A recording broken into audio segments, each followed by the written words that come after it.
Hey friends, this is a Starlink Mini antenna. Now we've been doing a series where we do a full setup tutorial for you guys. Check out what's in the box, exactly what the hardware is. Now in today's video, we're gonna be asking the all-important question, what kind of internet speeds you can pick up using this antenna. Let's jump into it.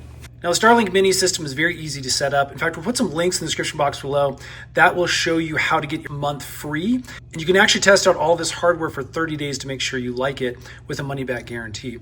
So again, it's basically the antenna. You have a wire connecting to your power cord, and that's it. The router is internally in here.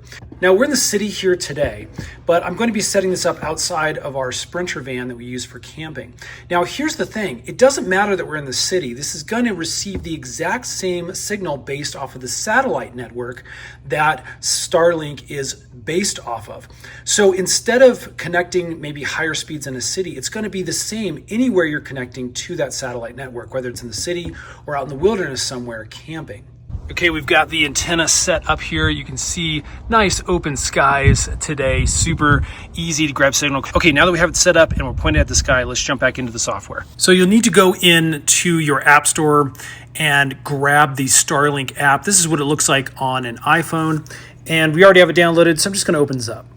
Okay, now that we have our antenna outside and positioned, the first thing we want to do to get the best possible speeds is come down here and we're going to click on alignment. Now, as you can see, this brings a picture of your antenna up, and what you're going to do is actually move it in real time, and it updates in the app. And again, what we're looking for is to get right in that box just like that. All I was doing was moving it around, you can kind of see. And now we are aligned. This is going to get us the best possible connection for the best speeds. The other thing we want to do is we want to click View Obstructions. Now, as you can see, this gives you a little bit better map of what might be obstructing the clearest possible signal. But again, as long as you have a clear sky, you should be able to replicate our speed test here. Next, we're going to come back into our options here within the app, and we're going to click Speed Test. And then we're just going to click Start, and this is going to give us a great indicator. In real time, it's switching between the mesh satellite network that's in the sky above us. So as you can see, we're pushing just over 200 megabits per second on our download speed. So again, that's pretty good. And our upload speed is roughly 18 megabits per second. Now that's fairly slow. So again, recognize if you're doing a ton of uploads, YouTube, those kind of things, this may be a little bit too slow for your primary service here. Now we can always run this again. I've seen this actually up even higher than this, but again, this is just a quick real-time test here where we live. Now this is the Starlink website, and we'll compare what our speed test was able to accomplish versus what is advertised. Now if you have the residential packages, you can see you can get the light version, 100 megabits per second, or the residential great here for 200 megabits per second. So that's going to be about even with what we got with our Mini. You also have the Max here that goes up to 400 megabits per second.